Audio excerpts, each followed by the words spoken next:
আপনার ছাদ বাগানে গাছের বৃদ্ধি কি থমকে গেছে? গাছের পাতা কি হলদে হয়ে যাচ্ছে? গাছ কি ঠিক মতো বাড়ছে না? তাহলে আজকের ভিডিওটি আপনার জন্য খুবই গুরুত্বপূর্ণ, কারণ আজকে আমি দেখাবো কিভাবে কম সময়ে ফিশ ফার্টিলাইজার ব্যবহার করে বাগানকে আগের মতো প্রাণবন্ত করে তুলবেন। হ্যালো বন্ধুরা, আমি কৌশিক, আপনারা দেখছেন কো গার্ডেন।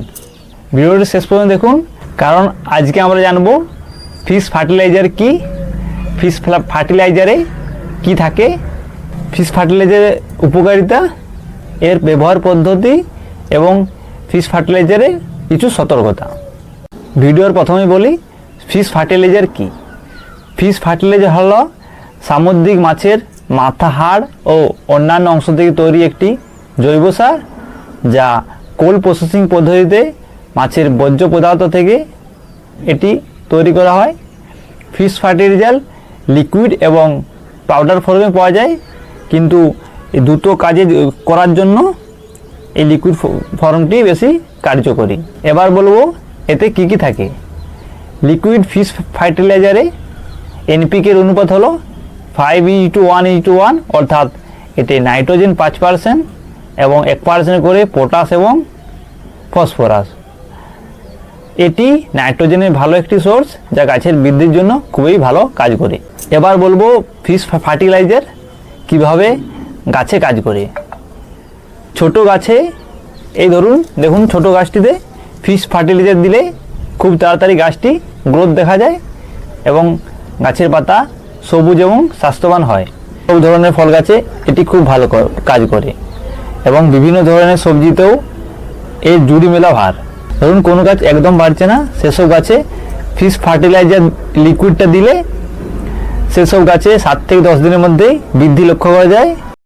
এবার বলবো ফিশ ফার্টিলাইজার লিকুইডকে আপনারা কিভাবে ব্যবহার করবেন। এটি ব্যবহার করা খুবই সহজ। এটিকে পাতাতে এবং মাটিতে দুভাবেই দেওয়া যায়। মাটিতে ব্যবহার করার আগে মাটিকে ভালোভাবে শুকিয়ে নিতে হবে। ফিশ ফার্টিলাইজারের ডোজ হলো লিটারে 5 ml।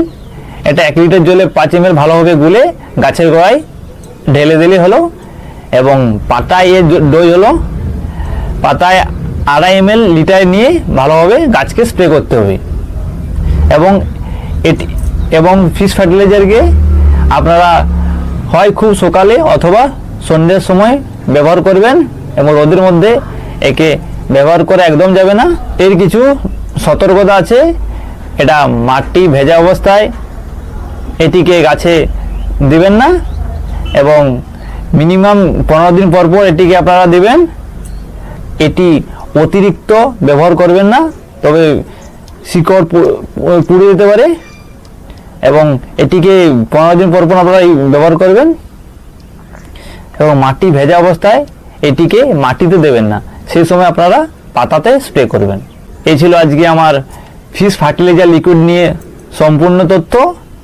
ভিডিও যদি আপনাদের ভালো লেগে থাকে ভিডিওটি লাইক, শেয়ার, কমেন্ট করবেন, এবং এই ধরনের ভিডিও দেখতে চ্যানেলটি সাবস্ক্রাইব করবেন।